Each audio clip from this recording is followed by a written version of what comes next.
Hello మాకు అందరికి hi. చూసారు కదా ఐస్ స్నో పడింది అసలు స్నోస్టామ్. అసలు చాలా అంటే చాలా చలిగా ఉంది. గ్లాస్ అయితే కంప్లీట్గా ఐస్తో ఫిల్ అయిపోయింది. స్నో పడ్డా బాగుంటుంది కానీ ఐస్ పడింది. రెయిన్ ఎట్లా పడుతుందో అట్లా ఐస్ పడింది. నా ఫ్రెండ్స్ నాకు హెల్ప్ చేస్తున్నారు, క్లియర్ చేస్తున్నారు నా కార్కున్న ఐస్ మొత్తం. చలి అయితే చాలా దారుణంగా ఉంది. -4లో ఉన్నది. Feel like -7. బయటికి వెళ్ళాలంటే చాలా అంటే వణుకు వస్తుంది వెళ్ళంతా. సో మన వాళ్ళు అయితే క్లియర్ చేశారు నాకు. సో గాయస్ అస్సలు ఎంత స్నో ఉందంటే అంత స్నో స్టార్మ్ ఉంది. నా కార్ అయితే మొత్తం అద్దం కంప్లీట్గా అసలు ఐస్ తోటి ఫిల్ అయిపోయింది. నేనైతే 40లో వెళ్తున్నా, 35-40లో వెళ్తున్నా. అసలు ఒక్క వెహికల్ వస్తలేదు వెనక కూడా. ఫుల్ హీటర్ ఆన్ చేస్తేనే ఐస్ నార్మల్గా క్లియర్ అవుతుంది. బట్ రోడ్ మాత్రం నాకైతే ఏ మాత్రం లైన్ కనిపిస్తలేదు. నేను ఏ లైన్లో పోతున్నా నాకే అర్థమవుతలేదు.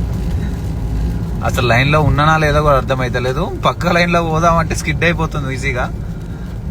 స్నో పడ్డా బాగుంటుంది కానీ మొత్తం ఐస్ లాగా పడుతుంది. చాలా దారుణం అంటే దారుణంగా ఉంది. ఎంత చిన్నగా వెళ్తే అంత సేఫ్గా వెళ్తాము. అందుకే చిన్నగా వెళ్ళిపోతున్నా. ఒక్క వెహికల్ వస్తలేదు వెనకైతే, ఈవెన్ 1 వెహికల్. సో అది మనకు మంచిదే.